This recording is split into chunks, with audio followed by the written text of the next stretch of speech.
खुदा के खूबसूरत कलाम में से पढ़ेंगे। ज़बूर की किताब है, 106 नंबर ज़बूर और उसकी 40 नंबर आयत।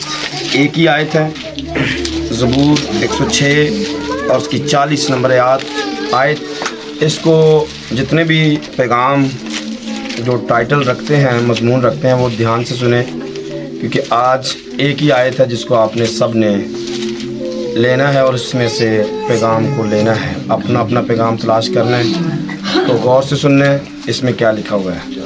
तो जब पूछा जाएगा तो आपका नंबर पहले आएगा तो पहले पाएंगे, लेट हो जाएंगे तो वो शायद आपके लिए मुश्किल हो जाएगा। ज़बूर 106 और उसकी 40 नंबर आयत कोई भी बुलंद आवाज़ से पढ़ सकता है। इसलिए खुदावन का कहर हम पर अपने लोगों पर भड़का और उसे अपनी मुराद से नफरत होगी और उसने आमीन आमीन आमीन। कोई और भी पढ़ सकता है बुलंद आवाज़ के साथ।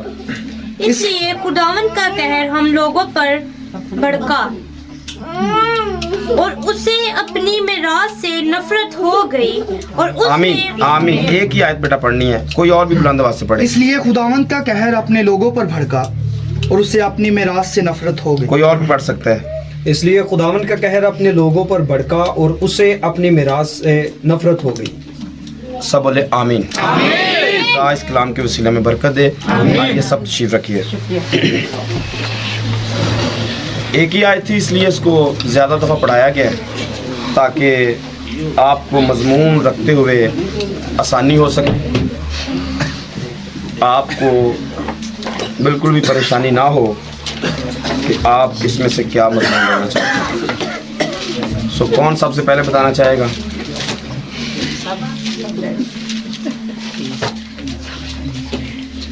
पीछे से शुरू करते हैं, बहन साइका से। खुदावन का कहर अपने लोगों पर भड़कता है। सारी आयत ही खुदावन का कहर, खुदावन का कहर लिखे जी। खुदावन का कहर जी। दूसरा उससे पीछे आगे आते जाए जी। खुदावन की नस्ल, खुदावन की नस्ल, खुदावन की नस्ल जी। और कोई? मिरास, मिरास जी। बाकी हाँ जी। नाफरमानी का नतीजा जी। लाजर भाई, मिरास तो पहले हो गया। नफरत, इस पर पैगाम भी सुनाना है। अपने लोग जी। साइका, इधर बड़े उस्ताद जी भी बैठे हैं। स्नेल का जी।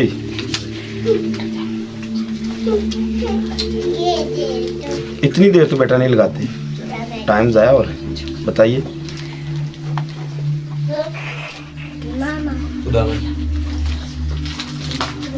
खुदावंद आ गया जी।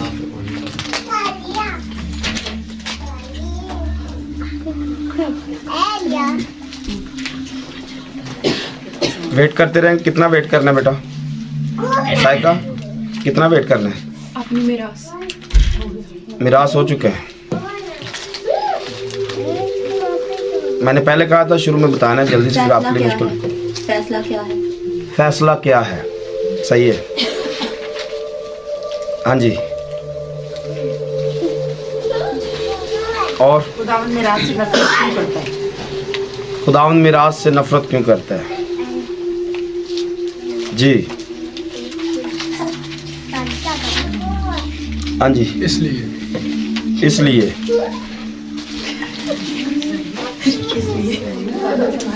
हाँ जी।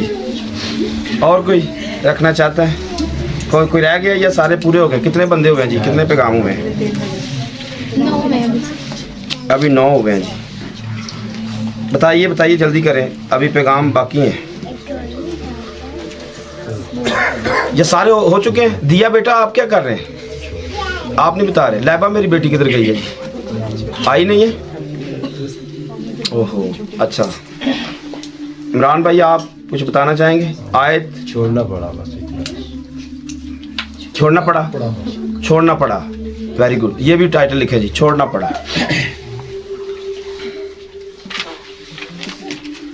और खुदावन की शफकत, खुदावंद की शफकत, खुदावन के ताबे, खुदावंद के ताबे, खुदावन का दुख, खुदावंद का दुख। और कोई बताना चाहते हैं? शाकिर भाई, आप कोई मजमून रखना चाहते हैं? जो रखना है उसको, उस पर पैगाम भी देना है। उसे अपनी मराद से नफरत हो गई। मिराज से नफरत हो गई। हाँ जी, कितने हो गए अभी मजमून, कितने हो गए? 12 बोलिए जी, कितने, किसने लिखे हैं? नोट कीजिए, बताइए। पहला नफरत है, खुदावंद अपने लोग, खुदावंद के अपने लोग। फिर विरास, खुदावंद का कहर, नाफरमानी के नताइज। और खुदावंद फैसला क्या है? खुदावंद मिराज से नफरत क्यों करता है? इसलिए छोड़ना पड़ा खुदा का दुख और खुदा की शफकत। ये सारे मजमून हैं जी। मैंने इस पर कमो बेश 22 मजमून लिखे हैं। कमो बेश मैंने इस आयत पर 22 मजमून लिखे हैं। तो आप कितने बंदे हैं? आप टोटल कुल मिला के 12 बंदे हुए हैं। तो मैं आप सबसे आगे हूँ। एक अकेले बंदे ने 22 मजमून रखे हैं। 22 से भी ज़्यादा हो सकते हैं। तो पहला जो मैंने मजमून रखा है, जो आज का मजमून था, जो मुझे जो मैं समझता था कोई मुझे टच करेगा, तो किसी में हौसला ही नहीं हुआ उस बात को टच करने का। भी भाई शाकिर थोड़ा सा इस बात को टच कर सकें। आयत में साफ लिखा हुआ है, उसे अपनी मिराज से नफरत हो। मिराज से नफरत, मिराज से नफरत। पहला जो मेरे पास इसके लिए मजमून है, खुदावंद का हौसला। पहला जो मेरे पास मजमून है, खुदावंद का हौसला। तो जरा चेक करें, खुदावंद का। बच्चे अपने सही नहीं है और वो लोगों को बता रहा है कि मुझे अपने बच्चों से नफरत है।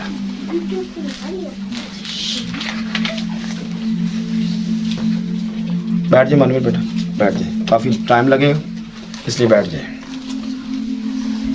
मिराज के मायने क्या है? मिराज के मायने जायदाद के होते हैं। और कोई बता सकते हैं? जो बाप की मिरास होती है वो आगे बच्चों को देती है। इसमें क्या निकला है? अगर डिक्शनरी में आप चेक कर सकते हैं मिरास के मायने क्या है। मैंने जो लिखे हैं, जायदाद जो किसी शख्स के मरने के बाद मिलती है। जायदाद जो किसी शख्स के मरने के बाद मिलती है, वो मिरास होती है। मतलब मैं अभी जिंदा हूँ, यहाँ घर में जितनी भी चीज़ें हैं, ओवरऑल मैं ज़मीन पर इनका मालिक हूँ। और जब मैं मर जाऊँगा, मेरे मरने के बाद ये सारी चीज़ें बच्चे आपस में तकसीम कर लेंगे और बच्चे ये कहेंगे ये हमारी मिरास है, हमें हमारे बाप की तरफ से मिली है। मिरास जो बाप के या सरबराह के मर जाने के बाद जो मिलती है, उसे मिरास कहते हैं। मैंने क्या कहा?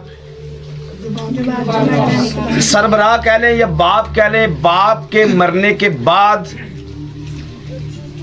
जो चीज मिले उसे विरासत भी कहते हैं और उसे मिरास भी कहते हैं, जागीर भी कहते हैं, विरसा भी कहते हैं। ये इसके मायने है। ये हमारा विरसा है, ये हमारी मिरास है, हमें मिरास में मिला है। औलाद के बारे में लिखा हुआ है, औलाद खुदावंद की तरफ से मिरास है। सोचिए जरा इस बात पर, किसी के मरने के बाद जो मिलता है, किसी के मरने के बाद जो मिलता है उसे मिरास कहते हैं। मेरी बात पर गौर कर सकते हैं? किसी के मरने के बाद जो चीज मिले उसे औलाद खुदावंद की तरफ से। मतलब क्या हुआ कि खुदा को मरना पड़ता है जब कोई बच्चा जमीन पर पैदा होता है। खुदा को मरना पड़ता है जब कोई बच्चा जमीन पर पैदा होता है। हमने तो बड़ी आसानी से कह दिया औलाद खुदावंद की तरफ से मिरास है, और पैगामात सुन लिए, तालियां पीट दी, खुशियां कर ली, मिठाइयां बांट दी, मुबारकबाद हो, बेटी पैदा हुई, बेटा पैदा हुआ। लेकिन इस बेटी और बेटे के पैदा होने के पीछे किसी को मरना पड़ा है, किसी को मरना पड़ा है। औलाद खुदावंद की तरफ से, औलाद खुदावंद की तरफ से मिरास। और खुदावंद का जरा हौसला तो चेक करें, क्या लिखा है?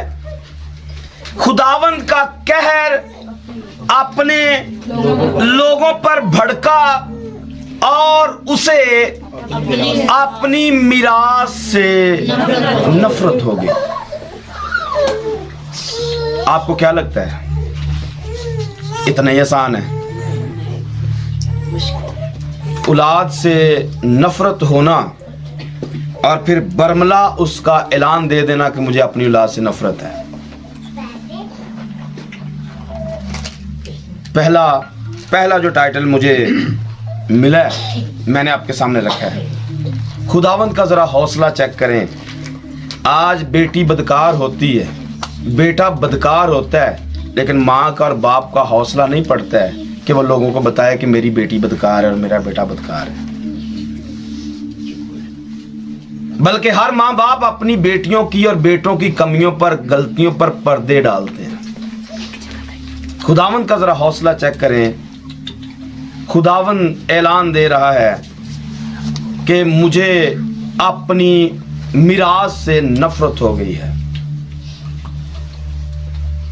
सोचने में आपको कैसा लगता है? अगर आपको मेरी यही बात समझ आ गई तो इसका दूसरा जो पैगाम है वो एक ऐलान है। दूसरा जो पैगाम मैंने इस पर लिखा है, दिया है, या टाइटल है मेरे पास, वो ऐलान है। नंबर 3 पर जो इसका मेरे पास मजमून है वो शर्मिंदगी है। कितनी बड़ी शर्मिंदगी का ऐलान है कि मुझे अपनी औलाद से नफरत है। मैं कहूं मुझे अपनी बेटी अरूज से नफरत है, कैसा लगेगा? हाँ, शर्मिंदगी वाली बात, शर्मिंदगी की बात। लेकिन खुदा इस शर्मिंदगी को अपने ऊपर लेता है कि मिरास खुदा की है, और आज वो कह रहा है मुझे इससे नफरत है। औलाद खुदा की है और वो कह रहा है मुझे इससे। जितने माँ बाप है जरा सोचे इस बात पर, ऐलान दे देना और फिर शर्मिंदगी महसूस करना या ना करना, ये एक फर्क मैटर है। मजमून इसका शर्मिंदगी है कि जब कोई माँ कह रही होती है कि मेरी बेटी सही नहीं है, बेटा सही नहीं है, या बाप किसी को कह रहा होता है, तो इसके अंदर, इस जुमले के अंदर कितनी ज्यादा शर्मिंदगी पाई जाती है कि मुझे अपने बच्चों से नफरत है। इसका चौथा जो मजमून मेरे पास है वो है अफसोस। अफसोस, इस आयत के अंदर अफसोस पाया जाता है। क्या इसका एक मजमून आगे जाकर मैंने लिखा है, ऐसा क्या हुआ है, ऐसा क्या हुआ है। इस सवालिया निशान के तौर पर है। यह भी एक मजमून मैंने रखा है, ऐसा क्या हुआ है कि उसे अपनी मिरास से नफरत हो गई। एक इस पर मैंने अगला जो मजमून रखा है, क्या औलाद शर्मिंदा हुई? जब बाप ने कहा कि मुझे आपसे नफरत है, तो क्या औलाद शर्मिंदा हुई? ये टाइटल है।